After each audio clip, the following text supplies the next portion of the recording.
Section 1. You will hear a conversation between a travel agent and a woman who wants to go to Australia with her husband on holiday. First, you have some time to look at questions 1 to 3.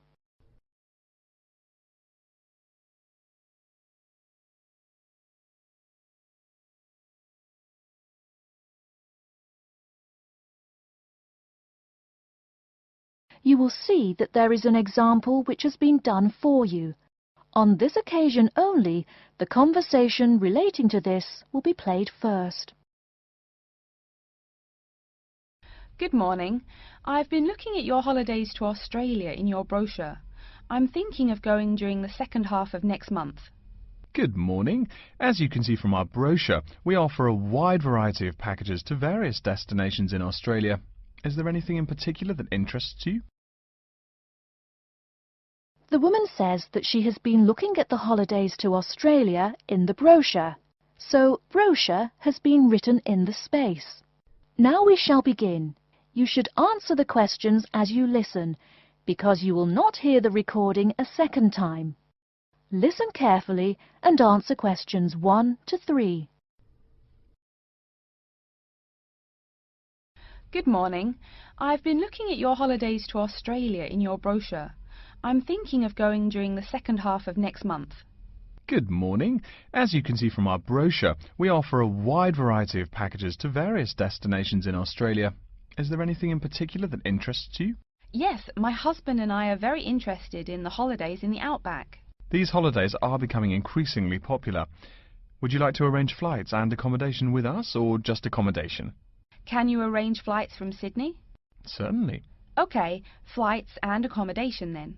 Right, you said that you wanted to travel next month. Which date would you prefer? I should point out that there are no daily flights available, so if you have a flexible itinerary, that's better. Well, we arrive in Sydney on the 15th of April, and we were thinking of travelling to the outback on the 18th of August. April. OK, there's only one flight from Sydney to Alice Springs on the 18th, so I'll book you on that. It leaves at 10 in the morning, which is quite convenient. Shall I book 2 seats for you? Yes, please. As for your stay in the outback, you can see from the brochure that we offer 3 packages: budget, standard and luxury. The budget package is about $500 Australian dollars, the standard package is about $700 and the luxury one is approximately $1,000, though it does depend on exactly what you would like regarding extras. Which one would you prefer? Well, we can't decide between the budget and standard options. Ah, well, actually, just looking at my computer here, on the date that you want to fly into Alice Springs, there is no standard accommodation available. It's fully booked, I'm afraid. That's OK. We think that the cheapest one should be fine for us. We don't mind roughing it for a few days, and we don't expect to be spending much time at our accommodations. We prefer the outdoors. Right, let's look at the room options. Before you hear the rest of the conversation, you have some time to look at questions 4 to 10.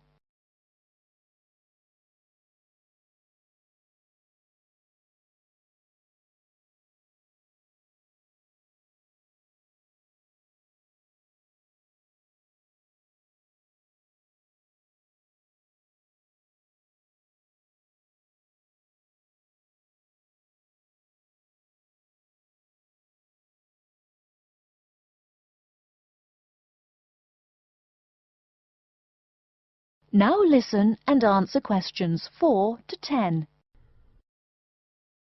First of all, would you prefer a non-smoking room? Yes, neither of us smokes. OK. Oh, before I forget, could you book everything in my husband's name, please? Yes, of course. Are you paying by credit card? Yes. In that case, I'll need your husband's name exactly as it appears on the card. Of course, it's John A. Smythe. That's Smythe with a Y. John, middle initial A, surname Smythe, S-M-Y-T-H. Is that correct? Correct. Thank you. I'll just check the price. The room will cost $100 a night plus $10 tax, so $110 per night in total. Is that okay? Yes, that's fine. Book us for 3 nights, please. Most of the guests like to participate in some special activities and trips while they are staying in the outback. Is there anything that interests you and your husband? Yes, there are several things we'd like to see and do. We'd definitely like to visit the cultural centre. Yes, that's very popular. It's within walking distance of the accommodation and it's free. It's also a great place to pick up souvenirs of your trip. We were thinking about visiting one of the nearby farms. There are 2 farms nearby, a sheep farm and a kangaroo farm. There is also an opportunity to ride camels in the desert. Have you ridden a camel before? No, but it sounds like fun. Could you give me some more details about the kangaroo farm and the camel ride? Certainly. The kangaroo farm includes information on how the animals are raised, whilst the camel ride provides information on desert flora and fauna. Which would you prefer? You can arrange to see the kangaroos in the wild if you like, rather than on a farm. That sounds perfect. OK, we'll go on the camel ride and see the kangaroos in their natural habitat. OK, I'll arrange that for you. I forgot to mention that the journey also includes a stop at a place of Aboriginal artwork. It's a place well known for its stone carvings of animals and mythical creatures. That sounds great. Are the carvings in the desert? Yes. Wonderful. Well, that's perfect then. I'm sure you'll have a lovely trip, but remember that you need to take care in the sun.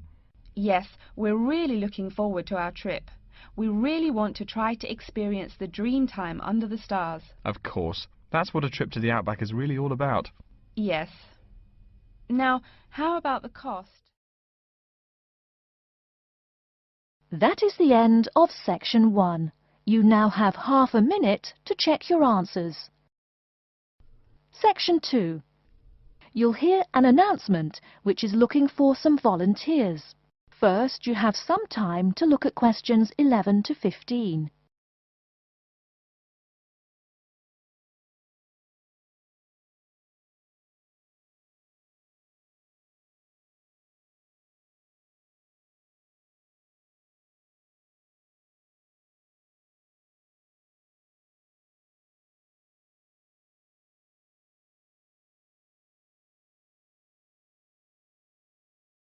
Now, listen carefully and answer questions 11 to 15. Continuing our broadcast of public service announcements, Worldwide Helpers announces upcoming vacancies for a number of volunteer worker positions. All applicants must meet the following requirements. First of all, applicants must be over 18 years of age. The company apologises, but there can be no exceptions to this rule. Second, persons interested in these positions may not have police records. Minor traffic offences like a parking ticket are, of course, no problem. But, and I quote, past and present drug users and sex offenders need not apply. The employer will, of course, check with the police to verify your clean record. In addition, applicants must supply references from past or present employers or teachers along with their recent CV. These references must testify as to the applicant's work habits and/or character. Remember, these are references from employers or teachers. A note from your dear old mum won't do. Worldwide Helpers assures me that they will contact these references to confirm they are genuine. Although all positions are volunteer, the employer will reimburse some of your expenses. For example, they will pay for transportation to and from the job site. Aside from that, the cost of phone calls is covered. Before you hear the rest of the talk, you have some time to look at questions 16 to 20.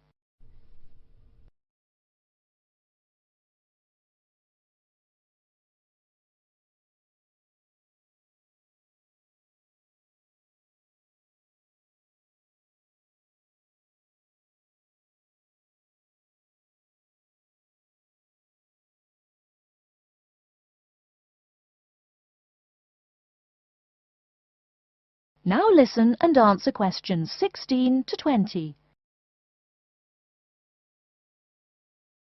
As for the positions themselves, there are 3 types. The first involves assisting persons confined to wheelchairs. For this position, volunteers must be physically fit and in excellent health. They must be able to lift at least 150 pounds. They should also have a current first aid certificate from the Red Cross. But the most important requirement is that the volunteer must have his own car. On Tuesday afternoons, the volunteers take their clients to various scenic spots around the city to experience and enjoy nature. If you don't drive, but you'd still like to get involved, the centre has a number of openings for people to read to the blind. Readers must, of course, read English clearly. Persons with no foreign accent are preferred. For these positions, you must be available on Monday mornings. Oh, wait, I see a note here. There is one opening for someone who can read Urdu. Apparently, there is a Pakistani blind person who'd like to hear his or her native language, but the other positions are all in English. And finally, there are a limited number of volunteers needed to care for disabled children. I'm sorry, but the information I've been given does not say how many children or what disabilities they have. In any case, you are needed to care for the children for 1 week in August. Apparently, this will be at the close of the summer holiday. I would guess this involves helping them with the routine chores of daily life. Again, volunteers for this position must know basic first aid, be in good health, and be able to lift up to 75 pounds. Okay, our next announcement is looking for someone to facilitate tiger breeding at the London Zoo. And get this, it's a strictly volunteer position. That means you don't get paid.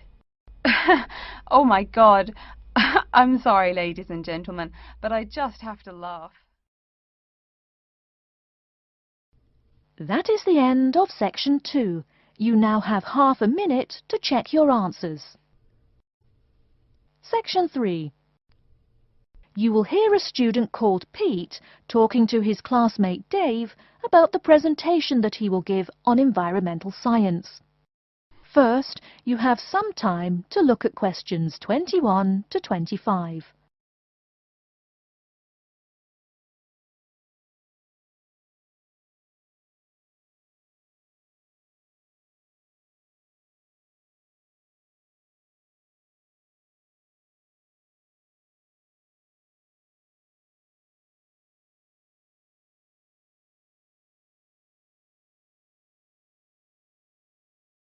Now, listen carefully and answer questions 21 to 25. Are you just leaving the library now? I saw you get there at 8 a.m. Yeah, I've been there all day. What for? They hire a cute new librarian or something? I wish. No, it's the presentation that I will give in environmental science the day after tomorrow. What's it about? I heard you were really excited about the class. And Dr. Schnee also calls you for the arcane questions, as he calls them. It's about environmental damage in the Yucatan. Excuse me, what? Or is that where? The Yucatan. It's a state in southeast Mexico. So what's happening there? Agriculture is having a really adverse impact on the environment. There are too many farmers doing too much farming. It's really destroying the forests and ruining the soil. Deforestation is a major problem there now. How did you learn about this? I don't recall Dr. Schnee saying anything about it in lecture. Yes, but my brother went there last month. You know, to look at the old cities like the Maya Indians built. That's what first got me interested. Your brother Tom? No, Dick, Harry's twin. Anyway, he told me how few trees there were now, and how much empty ground that grows almost nothing. He said the place looked more like the desert than jungle in some parts. It brought environmental damage, so I started looking for materials in the library. Here, look at this magazine. What's in it? It's an old issue of National Geographic. It includes interviews with tourists who have been there in the past few years. It's pretty bad. See the photos? I see the photos, but 1 or 2 photos don't prove anything. Then read what the article says. Right there. The first thing it points out is how soil samples show it's hard for anything to grow there. It says how an area of 21,000 square kilometers has lost most of its forest in the past 10 years. See, there are graphs. As the number of farmers increases, the acres of forest have decreased. It's an inverse relation. Before you hear the rest of the talk, you have some time to look at questions 26 to 30.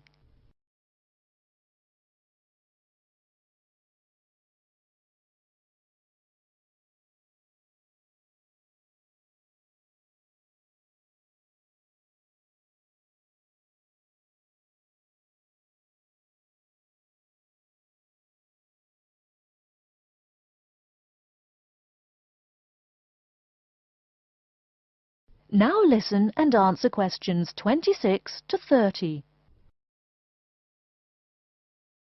So, how big is that state? I'm sorry, but I've never really learned the metric system. It's bigger than the state of Massachusetts. That's shocking. Anything else? There's lots of else. Scientists say there's a growing area of about 10.5 square kilometers where nothing can grow at all. It's like the beginning of a desert. Oh, yes. What Dr. Schnee called desertification. But why can't anything grow there? I've never really studied soil chemistry. I'm just starting to look into that subject, but my sister Marie is a geologist, and she says the problem is that the soil has too much saline, with no plants helping to adjust the chemistry. Apparently, that's a common problem with soil types throughout the areas with rainforest. Once you lose the plant cover, it's difficult to bring it back. Reforestation is almost impossible, even if the land is not being used for other purposes. Wait a minute. What is saline? Saline is salt dissolved in water. Scientists who have gone there have taken measurements. They do this by gathering a sample of the soil and running a simple test that shows the ionization of the solution. The geology department in our own university has reviewed the soil at the site too. They're right. It looks pretty bad. The level of salinity is going up, but the plants that would solve that problem can't be planted in soil like that.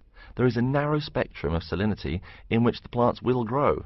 And once you pass the threshold, there is no way to put the problem right?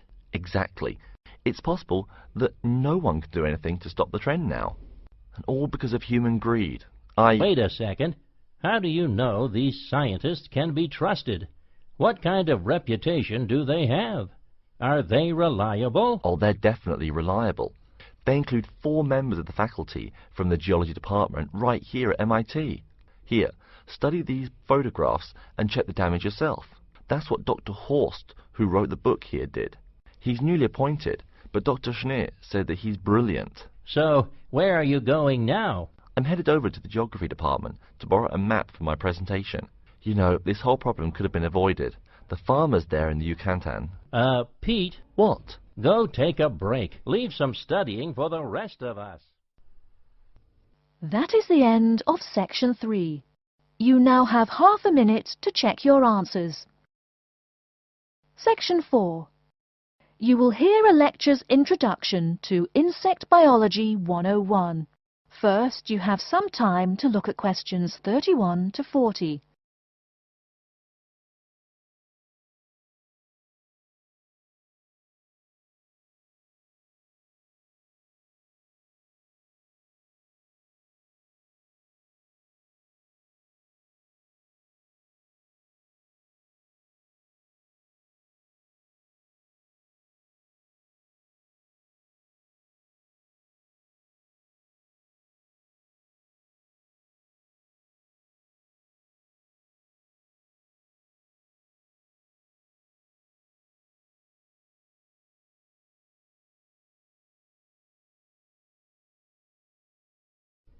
Now listen carefully and answer questions 31 to 40.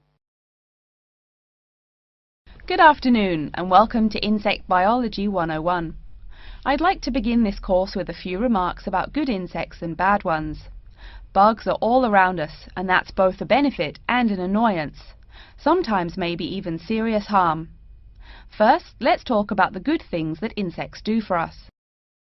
Probably the most important insect for humans, and maybe for all other life, is the bee. Bees help plants in the process of pollination, and thus are necessary to most flowers and fruit-producing trees. That is, they carry pollen from male flowers to female. If it weren't for bees, we'd have very few food plants and no fruit either. In fact, there would be no we. No less a thinker than Albert Einstein pointed out that, without bees, humanity would be dead within a year or less. We'd starve. It's that simple. That should maybe make us just a little humble. A little less dramatic is the fact that bees also make the honey we eat. Moreover, they produce beeswax, which is useful in candles and is also used as a first-rate furniture polish. Sure, these may not be vital to our lives, but they can serve as reminders of how important bees are. That's a point I keep coming back to in this course. Though, in all fairness, I should point out that butterflies aid in pollination as well as bees. Now, here in Michigan, what's the worst part of summer? Yep, that's right, mosquitoes. But I'm talking about helpful insects, right? So let's look at the dragonfly first. If there were no dragonflies, there would be even more mosquitoes. Dragonflies mainly eat mosquitoes and also a few other insects. Yes, that's right. They don't just fly around, and they also help to eliminate harmful insects. So the next time you see a dragonfly, don't you dare kill it. Now, let's talk a little about those harmful insects. Take the mosquitoes I just mentioned as an example. Not so many years ago, mosquitoes here in America weren't just annoying, some were even deadly. They carried malaria and yellow fever. My own ancestor, the Confederate General John Bell Hood, lived through the worst battles of Civil War, only to die at age 38 from yellow fever. A pest, not a bullet. Well, besides the mosquitoes, in summer there is also a kind of insect that never seems tired. Right, that is the fly. Before I go on talking, I must mention an African fly called the tsetse fly, which feeds on blood and can cause serious diseases in the people and animals that it bites. Besides, it is still a bearer of sleeping sickness, which affects around 300,000 people every year in Africa, and can be treated only with toxic drugs that are hard to administer. Worse still, the drugs sometimes don't work. Other insects, of course, destroy food crops. In China, for instance, locusts continue to be a danger to the harvest in some areas. Less important, but still annoying, moths eat people's clothes and dust mites slowly destroy carpets. Worse, but still in the home, termites or white ants eat wood, the wood of your house. If they are not stopped, they can eventually destroy the whole building.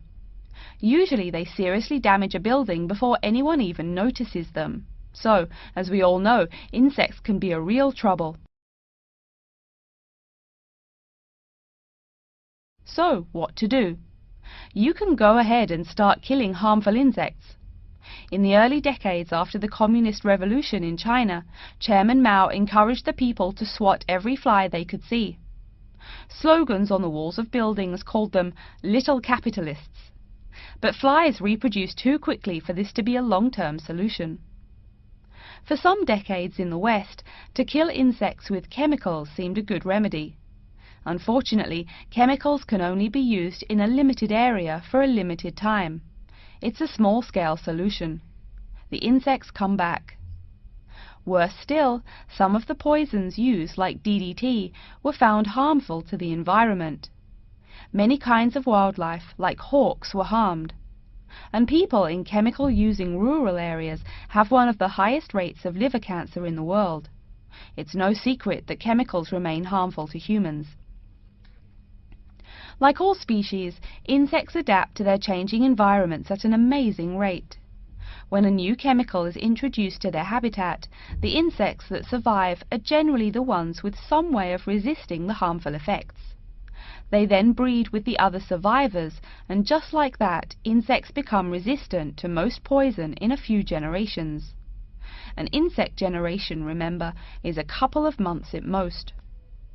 So again, we have to ask, what to do? Well, there are biological solutions. Some of these are pretty simple. One is destroying the insect's habitat. You take away their home or food. Cleaning your kitchen is the best way to prevent roaches. No garbage, no food. Getting rid of marshes and swamps eliminates mosquitoes. Other solutions might include bringing in dragonflies or bats in areas where mosquitoes are many. This is a cheaper alternative to chemicals. Biological methods like this also bring no extra pollution to the environment. But you have to be careful. If you change the environment too much, you might be hurting other forms of life accidentally. One recent method of controlling insect populations involves interrupting their breeding cycle. What does that mean? It means birth control for bugs. Insects are provided with food that makes them unable to reproduce. Since they can't have babies, the population disappears, or nearly so. And since no young are born, resistance is not a problem, with no young insects developing increased resistance. Interrupt the life cycle, eliminate the bug. It's clear that we must have an understanding of the life cycle of the insect. At least, that's the plan. We'll go into more detail as the course goes along. Now, I will stop here to see whether you have any questions or not. That is the end of section 4. You now have half a minute to check your answers.